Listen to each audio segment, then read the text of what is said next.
Le toit scintillait d'une lumière dorée tandis qu'un violoniste jouait sous un des drapés de soie. Au centre, Cole Radford, le milliardaire magnate de l'hôtellerie, dont la réputation reposait sur son charme et son expansion effrénée, levait une coupe de champagne. Ses cheveux poivre et sel reflétaient la lueur ambrée du coucher de soleil, et un silence paisible s'installa parmi l'élite. À de nouveaux départs, dit-il avec un sourire qui n'atteignait pas tout à fait ses yeux, et à l'amour qui nous donne le courage de tout recommencer. La foule applaudit, les verres trinquèrent. À côté de lui, Sierra Monroe, magnifique dans sa robe ivoire, pressa ses lèvres contre sa joue. Les appareils photo immortalisèrent l'instant comme si l'histoire s'écrivait. Après tout, elle avait été la meilleure amie de sa femme, et maintenant elle était sa future épouse. En apparence, c'était un conte de fées, des secondes chances, des vœux d'or et un homme qui refusait de vivre dans le passé. Mais un passé qui n'est pas enterré peut encore respirer. De l'autre côté de la rue, garée silencieusement au fond de Valley-Lope, une longue limousine noire garait son moteur. À l'intérieur, une femme était assise, immobile. Elle s'appelait Elise Radford. Elle n'avait pas bougé depuis 20 minutes, ses yeux étaient rivés sur le toit. Elle voyait Cole lever la main de Sierra pour les caméras. Elle se souvenait de cette main, elle tenait la sienne dans un chagrin partagé, à l'époque où Sierra avait promis « Je ne laisserai jamais rien te faire de mal ». Sur la banquette arrière, 4 bambins s'agitaient dans leur sommeil au pelage doux les visages assortis. 2 d'entre eux s'étaient blottis l'un contre l'autre, les 2 autres étaient bercés par le ronronnement du moteur. Élise fouilla dans son sac et en sortit un papier plié, épais, coûteux, couleur crème. Le faire-part de mariage était arrivé anonymement, un cadeau ou un avertissement.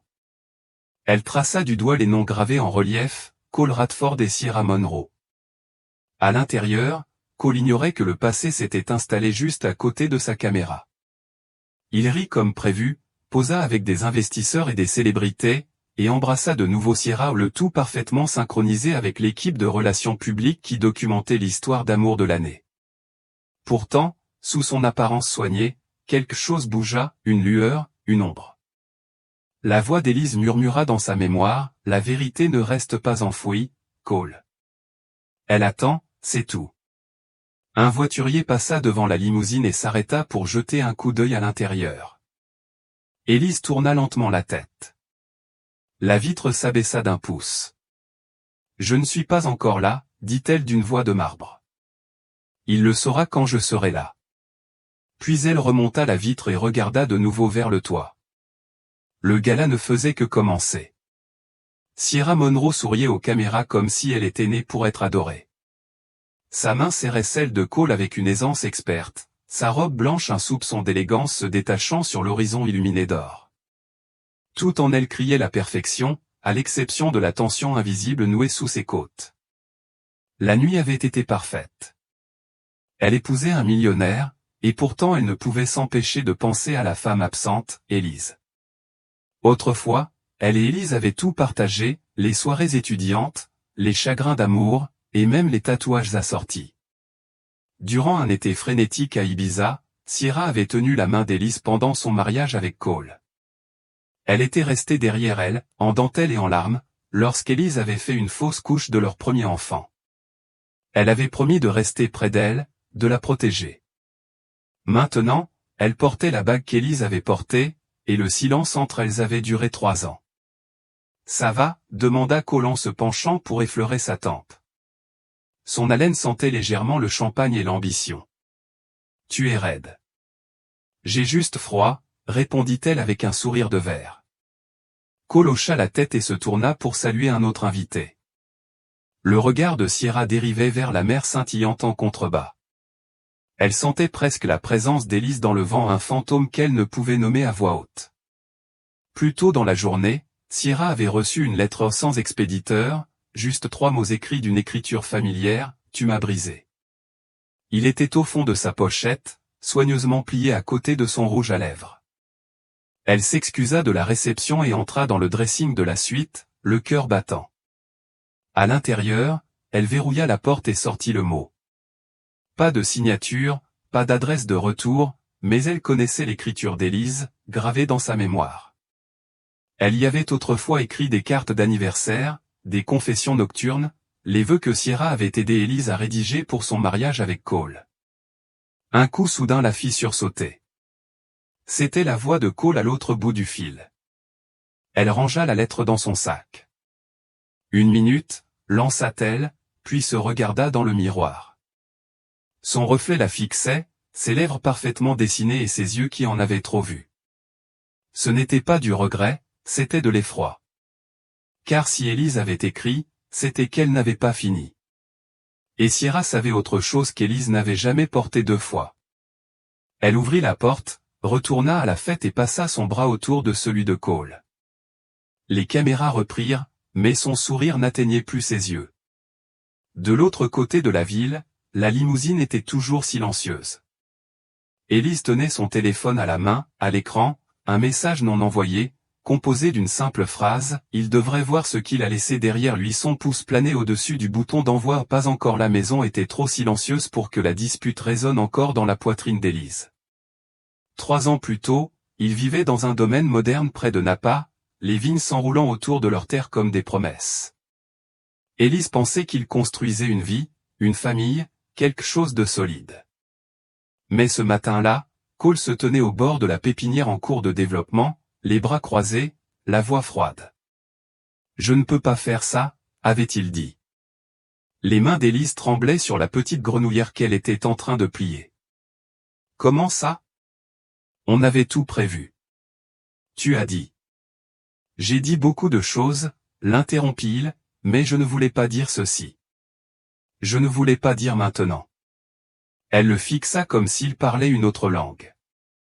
Il lui rendit son regard comme s'il était une étrangère aux attentes insatisfaisantes. « J'ai juste besoin d'espace, » ajouta-t-il. Sa voix se brisa. « Je suis enceinte de 6 mois, Cole. » Il se frotta la mâchoire, refusant de regarder son ventre. « Tout ira bien. Comme toujours. » Cette phrase la bouleversa. Il est parti le jour même, pas de porte claquée, pas de discours théâtral, juste un départ silencieux, un sac de voyage prêt et une vague promesse de régler les choses. Ce qu'Elise ignorait, c'est qu'il était déjà en train d'envoyer des SMS à quelqu'un d'autre. Elle l'a découvert 2 semaines plus tard lorsqu'une amie lui a envoyé une photo, Cole à une collecte de fonds sur la côte, un verre de vin à la main, un bras autour de Sierra, qui avait cessé de l'appeler, qui l'avait fantôme dès qu'Elise s'était présentée, Sierra, qui regardait maintenant son mari comme Elise le faisait avant. La trahison lui parut chirurgicale, précise, comme planifiée. Mais Elise ne cria pas et ne le poursuivit pas. Elle laissa le silence s'installer. Elle accoucha seule aux 4 heures de travail, aucun nom à côté du sien sur les formulaires d'hospitalisation, pas de fleurs, pas d'appel, seulement l'infirmière qui murmurait, des quadruplés, c'est rare. Vous êtes fort. Elise ne se sentait pas forte, elle se sentait enterrée. Pourtant, elle survécut. Elle les éleva un biberon, un cri de minuit à la fois. Elle se construisit une vie de douleur, de souvenirs et de résilience. Et tandis que ses bébés grandissaient, elle leur raconta des histoires non pas de princes et de châteaux, mais de vérité, d'un homme parti et d'une femme qui ne s'était pas brisée. De retour au présent, Elise, assise dans la limousine, regarda à nouveau l'invitation. Son pouce traça le nom de Sierra, celui qui signait ses cartes d'anniversaire. Elle n'était pas là pour se venger, elle était là pour la vérité, et pour montrer à Cole ce que l'espace était devenu, 4 petites vérités, vivantes, auxquelles il ne pourrait plus jamais échapper. La villa bourdonnait de préparatifs de dernière minute. Les bouquets étaient vérifiés 2 fois, le quatuor à cordes répété sous des lumières suspendues, l'organisatrice du mariage tournoyait comme une tornade polie. Mais à l'étage, derrière une porte verrouillée, Sierra se tenait seule en robe de chambre, se regardant dans le miroir. Elle n'avait pas dormi, ses yeux trahissaient une histoire qu'aucun anti-cerne ne pouvait dissimuler. Cole avait quitté le dîner de répétition plus tôt que prévu, prétextant un appel d'investisseurs tokyoïdes qui l'avait attiré, mais elle savait qu'il n'en était rien. Il cachait encore quelque chose. Cette fois, ce n'était pas subtil, ses mains avaient légèrement tremblé en versant le champagne, son rire avait retenti une demi-seconde trop tard, et elle l'avait surpris à fixer une femme par la fenêtre de la salle de bal, une femme dont il n'avait jamais parlé. Elle portait un voile noir, assise à l'arrière d'une limousine garée. Sierra l'avait vue juste assez longtemps pour s'interroger. Se brossant les cheveux en silence, elle ouvrit enfin l'enveloppe qu'elle avait eu trop peur de lire la veille. Elle reposait dans sa pochette, celle qu'elle avait fait semblant de ne pas remarquer au gala. À l'intérieur se trouvait une photo, Élise, assise sur un banc de parc, entourée de 4 bambins. Un message défilait au dos, écrit en lettres délicates, « Est-ce que tu dors encore la nuit ?» L'estomac de Sierra se noua. Élise n'avait jamais été dramatique, elle était d'une émotion intense. Quand elle entendit cela, elle le fit discrètement, avec précision. Un coup frappé à la porte la fit sursauter. « Tu vois, la voix de Cole. Je peux entrer ?» Sierra hésita une seconde, puis glissa la photo sous le tiroir de sa coiffeuse, se ressaisit et ouvrit la porte. Il était fraîchement douché, en pyjama de soie, pieds nus, mais ses yeux étaient sombres et fatigués. Il se pencha et l'embrassa sur le front. « Ça va ?» demanda-t-il. Dehors, garé juste derrière le portail du domaine, Élise regardait les lumières s'éteindre. Ses enfants dormaient sur la banquette arrière, blottis les uns contre les autres comme des pièces de puzzle. Elle murmura, « Demain, ils te verront », et elle pensait à eux tous. Le soleil matinal se levait lentement sur le domaine viticole, baignant la majestueuse demeure d'une douce lumière ambrée. Des oiseaux tournoyaient au-dessus du toit de tuiles tandis que les invités arrivaient en voiture de créateurs et robes pastel. Un quatuor à cordes jouait sous une arche recouverte de lierre. Du champagne coulait d'une fontaine en marbre comme si tout était parfaitement en ordre jusqu'à l'arrivée de la limousine. Ce n'était pas Tapa accent Graveleuil, pas le genre de voiture qu'on loue pour les mariages, noir mat, moteur silencieux, vitres teintées. Elle s'arrêta lentement devant le portail principal, juste au moment où les premiers invités entraient. Le voiturier hésita. Le chauffeur baissa sa vitre et lui tendit un mot plié. Pas un invité, livrez ceci à l'intérieur. Dans la limousine, Élise attendait en silence. Les enfants commençaient à s'agiter, se frottant les yeux et clignant des yeux pour mieux voir le matin. Tous les 4 étaient vêtus de crème pâle et de bleu marine, leurs petites chaussures fraîchement cirées. La veille, elle avait tressé les cheveux des filles et redressé les minuscules nœuds papillons des garçons. Maintenant, il la regardait avec des yeux perplexes. « Maman », murmura la plus jeune, la voix rauque de sommeil. Élise lissa les cheveux de sa fille. « On attend encore un peu, ma chérie. C'est bientôt l'heure. » Sa voix ne vacilla pas, mais ses mains jointes sur ses genoux tremblaient légèrement. Le valet remit le mot à l'organisatrice du mariage, qui le lut, empalée. Elle regarda vers les imposantes doubles portes où Sierra se tenait, radieuse dans sa robe, prête à marcher vers l'autel. L'organisatrice s'approcha prudemment. « Mademoiselle Sierra », murmura-t-elle.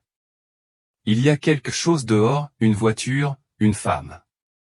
Elle dit qu'elle n'est pas là pour gâcher quoi que ce soit, juste pour être vue. » Le cœur de Sierra battait la chamade. Elle se retourna lentement. Cole, qui fixait ses boutons de manchette de l'autre côté de la pièce, ne le remarqua pas au début, jusqu'à ce que la voix de Sierra l'atteigne comme une lame. Élise est là. Sa tête se releva brusquement. Le temps s'arrêta. De retour dehors, Élise sortit de la limousine. Elle n'avait pas l'air vengeresse, elle portait la dignité, une robe bleu marine fluide, des talons modestes, pas de maquillage, à l'exception d'un léger gloss sur les lèvres. Derrière elle, les enfants suivaient, encore groggy, serrant leurs peluches dans leurs mains. Ils se tenaient ensemble sur le chemin de pierre au moment même où les cloches de la chapelle commençaient à sonner. Tous les regards se tournèrent. Élise leva le menton et commença à marcher vers les portes ouvertes. À l'intérieur, l'empire de Cole Radford commençait à se fissurer sous le poids de 4 ombres qu'il avait passé 3 ans à essayer d'oublier. La chapelle était figée, tous les regards se tournèrent lorsqu'Élise franchit le seuil, main dans la main avec les enfants. Le tapis sous ses chaussures adoucissait ses pas, mais le silence qu'elle traînait derrière elle résonnait plus fort que des tuyaux d'orgue. Sierra se tenait devant l'autel, voile relevé, bouquet tremblant. Cole, déjà pâle, ne bougeait pas, la mâchoire serrée, les mains fléchies le long du corps, comme s'il choisissait entre fuir et mentir. Un invité murmura, « C'est ». Les enfants fixaient les pétales par terre, les yeux écarquillés. L'un d'eux se pencha pour en ramasser un et le tendit à sa sœur. Élise croisa le regard de Sierra, non pas avec colère, mais avec quelque chose de plus profond, de plus ancien, un avertissement. « Je ne suis pas venu pour empêcher quoi que ce soit, » dit Élise d'une voix égale pour que tout le monde l'entende. « Je suis venu pour qu'il le voie. Pour qu'il les voie. » Le garçon le plus proche d'elle lui serra la main plus fort. Sierra descendit lentement les marches vers l'allée. Elle dépassa Cole sans un regard et s'arrêta à quelques centimètres d'Élise. Elle regarda les enfants 1, 2, 3, 4, 2 garçons, 2 filles, les mêmes yeux que Cole, le même sourire en coin. Sierra se tourna vers Cole. « Tu les connais ?» Sa voix était sèche, mais elle se brisa sur le dernier mot. Cole ne répondit pas. Elle répéta plus fort, « Connaissez-vous vos propres enfants ?» La plus jeune fille se plaça derrière la jambe d'Élise, effrayée par les cris. Élise s'agenouilla près d'elle et murmura quelque chose pour la calmer. Les autres fixèrent Cole, impassible, comme s'il ne comprenait pas qui il était, mais sentait ce qu'il n'était pas. Cole déglutit. Il essaya de parler, mais rien ne sortit. Les invités le fixaient, les téléphones raccrochèrent, quelqu'un commença à enregistrer. La voix de Sierra se réduisit à un murmure. « Tu m'avais dit que tu n'étais pas prête à avoir des enfants. » Elle a dit, « Tu as menti. » Cole prit enfin la parole. « Tu ne comprends pas. » Sierra rétorqua, « Alors fais-moi comprendre. » Un long silence s'ensuivit. Élise se redressa. Elle regarda Sierra, puis Cole. « Je n'ai pas demandé d'argent, » dit-elle. « Je n'ai pas demandé une scène. J'ai demandé un nom ou leur nom. » Elle fouilla dans son sac à main et en sortit une enveloppe pliée. « Ceci est la demande de paternité. La date du procès est fixée. » Elle la déposa délicatement sur le premier banc, se tourna vers les enfants et fit signe, « Venez. On y va. » Ils obéirent silencieusement, docilement, sans se plaindre. Et tandis qu'ils partaient, l'air derrière eux s'effondra, un vide de dignité qu'aucun mensonge ne pouvait combler. Sierra jeta un dernier regard à Cole et, à cet instant précis, sa décision fut prise. Le mariage ne prit jamais officiellement fin, aucune annonce, aucun signal d'orchestre, aucune explication. Les invités s'éclipsèrent simplement, confus et déstabilisés, leurs chaussures de créateurs claquaient sur le marbre comme de lents applaudissements pour un spectacle qui avait brisé le 4e mur. La mariée avait disparu dans la suite nuptiale, le marié n'en avait plus l'air. Cole était assis seul sur le banc de l'hôtel, cravate desserrée, col déboutonné, la sueur perlant sous sa coupe impeccable. Devant lui se trouvait l'enveloppe pliée contenant la pétition qu'Élise avait laissée, intacte comme du poison. Dehors, la limousine était déjà partie où Élise n'avait pas perdu de temps. Un tour de clé rapide, 4 enfants attachés, porte fermée, le ronronnement discret du moteur, pas de spectacle, pas d'adieu.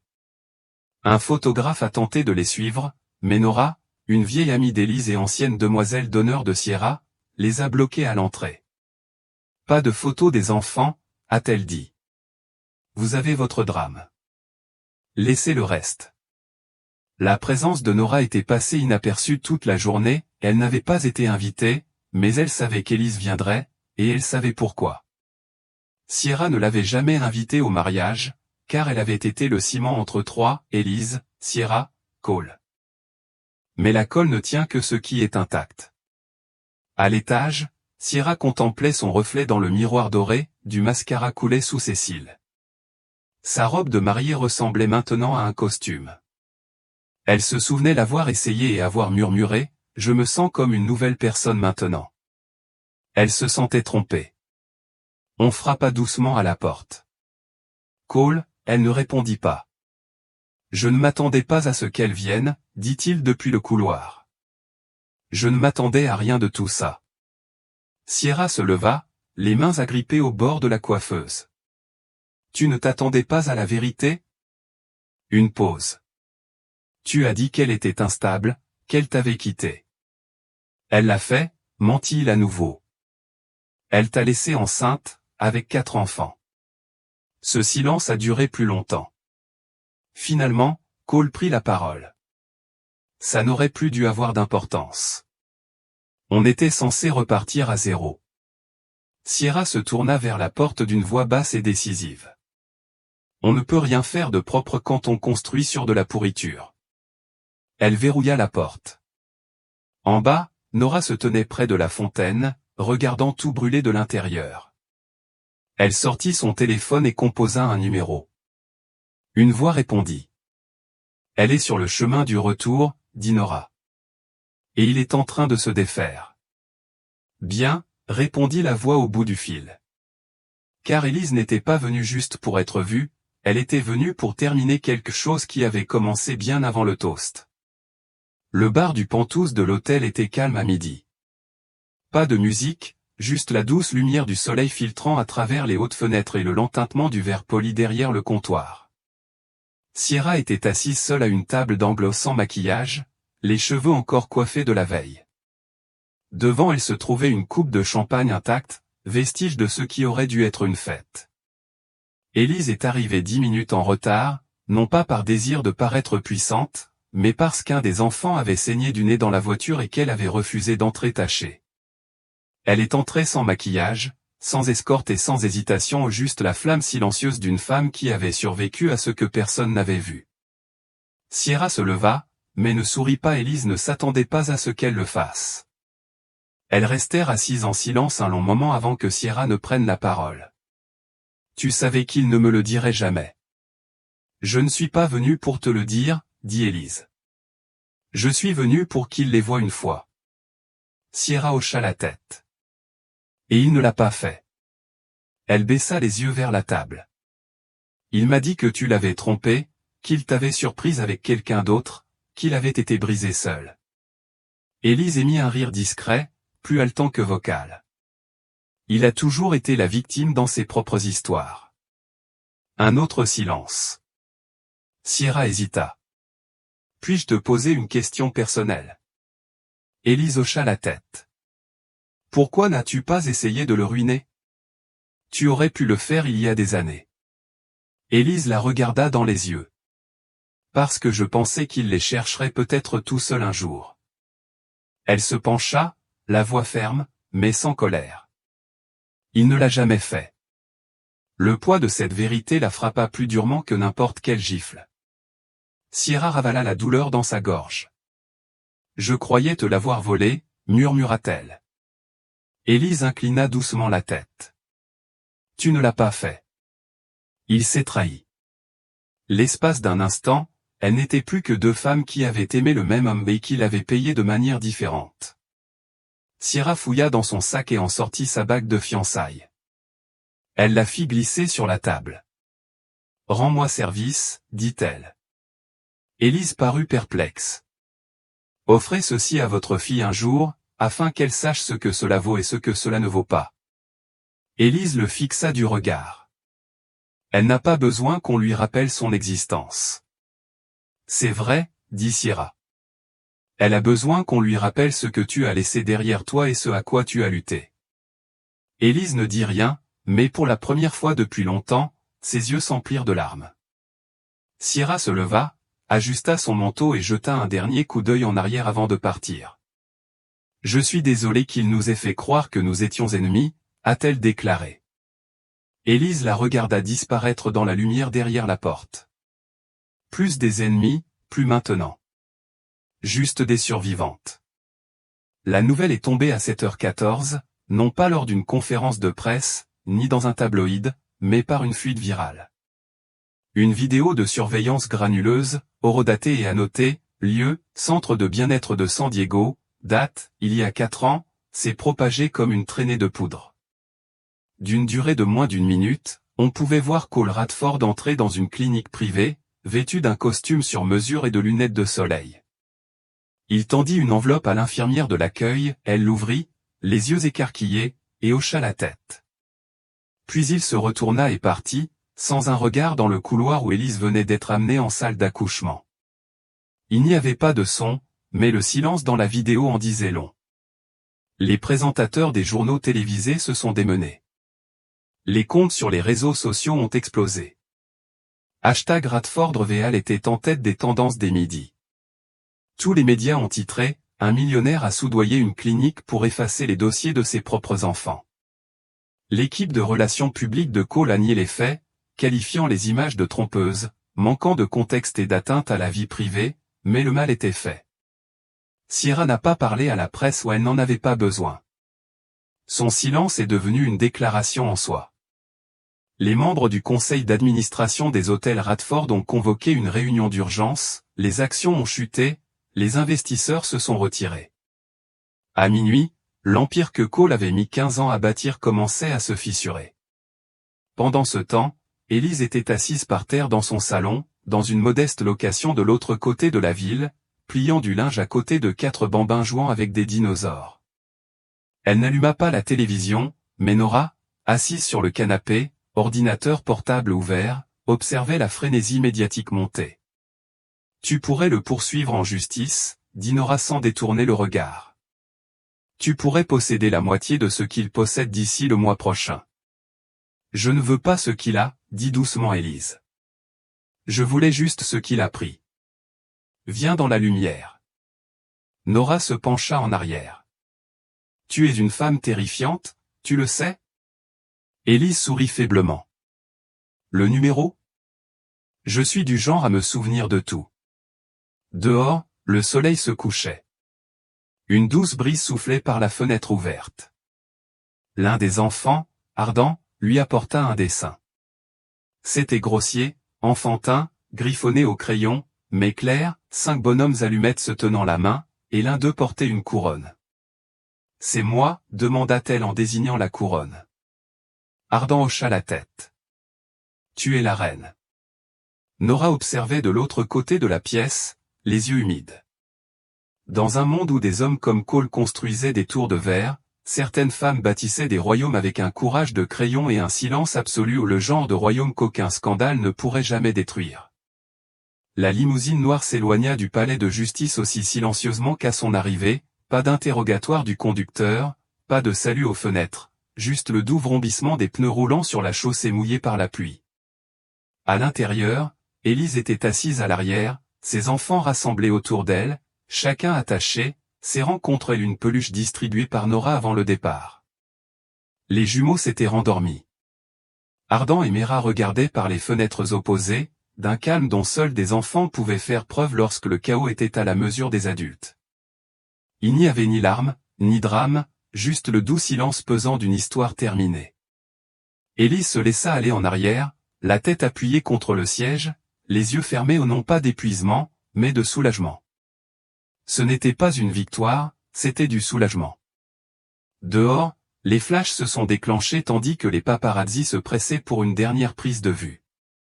Un journaliste solitaire a frappé à la fenêtre, l'appelant par son nom, un micro à la main, comme si la bonne question pouvait la faire craquer. Elle n'a pas répondu, elle avait tout dit sans un mot. Pendant ce temps, non loin de là, dans le bureau en attique de son hôtel phare, Cole Radford observait le déroulement des événements sur un écran tamisé. Sa cravate était desserrée, ses yeux enfoncés. Les assistants emballaient les cartons en silence, faisant semblant de ne pas voir l'homme se défaire au cœur d'un empire autrefois parfait. Sur l'écran, la limousine tourna au coin d'une rue et disparut. Cole se leva, s'approcha de la fenêtre et contempla la ville qu'il avait autrefois possédée. Dans le reflet de la vitre, il paraissait plus âgé, non seulement vaincu, mais aussi exposé. Il prit une photo encadrée sur l'étagère, une photo de Ciara et lui souriant sur le yacht où il l'avait demandé en mariage. Il la fixa longuement, puis la retourna. Dans la limousine, Élise ouvrit les yeux. Le soleil avait percé les nuages, et un rayon de lumière dorée effleura sa main posée sur le genou d'Ardent. Le chauffeur, un homme discret qui n'avait pas parlé depuis qu'il les avait pris, croisa son regard dans le rétroviseur. « Où allons-nous maintenant, madame ?» demanda-t-il. Elle y réfléchit. Ni à l'hôtel, ni à une conférence de presse, ni au cabinet d'un avocat, juste à la maison. Conduis, dit-elle doucement. Là où ils arrêtent de poser des questions. Le chauffeur hocha la tête tandis que la limousine s'engageait sur la route côtière. L'horizon s'estompait derrière eux. Le monde qui autrefois la réduisait au silence était désormais derrière eux, à sa place, le ciel, les vagues et les 4 petites âmes qui ne se demanderaient plus jamais qui elles étaient ni qui avait tenté de les oublier. Élise regarda par la fenêtre une dernière fois, non pas pour lui, mais pour la fille qu'elle était autrefois, celle qui avait été abandonnée sans rien d'autre que la vérité. Elle murmura, à peine audible, on a réussi. Et cette fois, personne, aucun homme, aucun mensonge, aucun empire ne pourrait nous l'enlever. Astérisque astérisque. Elle est arrivée un mardi, pas d'adresse de retour, juste un nom écrit en lettres capitales au dos, Ardéan. L'enveloppe était douce, légèrement froissée comme le papier passe entre trop de petites mains. Au recto, le nom de Cole était mal orthographié, Cole. Le « L » tremblait comme la main hésitante d'un enfant. Il fut déposé par coursier.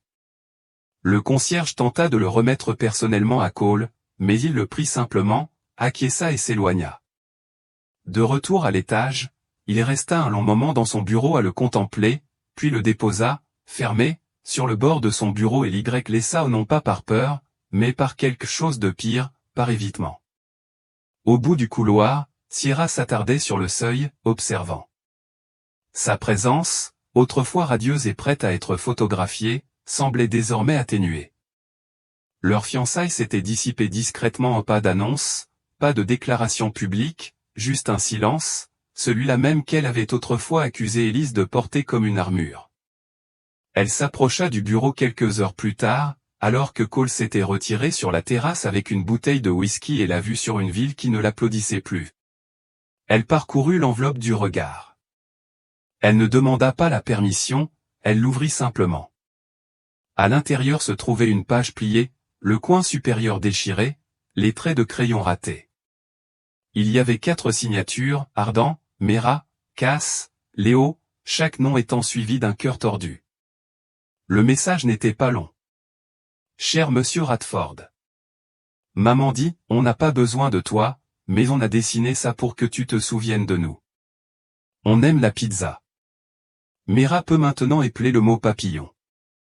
Cass a perdu une dent. Léo court vite. Ardent a obtenu une étoile d'or. Au revoir. Il y avait aussi un dessin en 5 bonhommes allumettes, toujours comme celui qu'Ardent avait offert à Élise dans un chapitre précédent de leur vie. Sauf que cette fois, une silhouette se tenait à l'écart du groupe, le visage triste, un petit point d'interrogation au-dessus de sa tête. Sierra plia lentement la page. Elle la remit dans l'enveloppe et se dirigea vers la cuisine. Cole ne se retourna pas en passant, mais elle le dit quand même, doucement, sèchement une coupure enveloppée de soie. Tu étais une tempête. Tu as fait lever le soleil. Il ne répondit pas, il ne le ferait pas parce qu'il y a des vérités trop insupportables pour être dites à voix haute et des lettres d'amour trop innocentes pour être lues par les coupables. L'enveloppe est restée sur le bureau pendant des jours, ramassant la poussière longtemps après le départ de Sierra, longtemps après que le monde ait cessé de murmurer son nom, et longtemps après qu'une femme nommée Élise ait appris à 4 enfants que ce souvenir d'où l'on vient ne nécessite pas d'être revendiqué, mais simplement d'être aimé. Le balcon du Penthouse, autrefois illuminé par les lumières champagne, était désormais plongé dans le silence, plus d'invités, plus d'équipes de tournage, plus de toasts, juste le calme de l'air vicié et des fenêtres fermées. De l'autre côté de la pièce, la cheminée crépitait seule, grâce à une minuterie programmée il y a des années, à une époque où les apparences comptaient plus que la chaleur. Cole n'y habitait plus. Il n'y était pas retourné depuis des semaines. Certains disaient qu'il était à l'étranger, d'autres chuchotaient des histoires de cures de désintoxication, d'exil, de réinvention, mais personne ne savait vraiment. La lumière de la fenêtre du dernier étage, qui autrefois brillait chaque soir pour annoncer son succès, était restée éteinte, et c'était mieux ainsi. Astérisque astérisque. Au bord de la côte, loin du bruit des verres qui trinquaient des gros titres de la presse, une ville balnéaire grouillait d'une vie ordinaire. Élise, vêtue d'une blouse éclaboussée de peinture, dans une salle de classe ensoleillée, aidait Ardan à mélanger les bleus et les jaunes pour obtenir un vert océan parfait. Cass, de l'autre côté du couloir, apprenait à lire. Mera, assise sur un tabouret, sculptait un oiseau en argile. Léo était quelque part dehors, déjà pieds nus. Ils avaient cessé de poser des questions sur lui, les enfants le font parfois. Non pas par oubli, mais parce qu'ils font de la place à ceux qui restent. Élise n'avait plus besoin de réponse où elle avait des rires dans le couloir, des cœurs en crayon sur le réfrigérateur, des moments de calme au crépuscule où tous les quatre s'endormaient sans cauchemar. C'était ça, la justice, pas un tribunal, pas des excuses, juste la paix. Elle n'était jamais revenue en ville, n'avait jamais répondu aux appels des médias, n'avait jamais regardé l'interview de sortie de Sierra, car elle n'en avait pas besoin. Elle était devenue le genre de femme qu'on ne peut effacer. La ville la connaissait désormais par son nom, Mademoiselle Élise, celle qui apportait ses propres pinceaux, celle dont les enfants ne pleuraient jamais pendant les orages. Un samedi, alors que la lumière dorée inondait les fenêtres, Nora arriva avec des cupcakes. Elles s'installèrent sur la véranda tandis que les enfants dévalaient la colline en courant vers l'océan, leur rire flottant au vent. « Est-ce qu'ils se souviennent ?» demanda doucement Nora. Élise ne les quittait pas des yeux. Ils se souviennent de suffisamment de choses et oublient ce qu'il faut. Au loin, Ardan se tourna pour lui faire signe, le visage illuminé de joie non pas malgré ce qui avait précédé, mais à cause de ce qui avait suivi. Une forme de survie qui ne s'enseigne pas, mais dont on est témoin. Nora sourit. Le vent se leva, emportant cheveux, sable et souvenirs.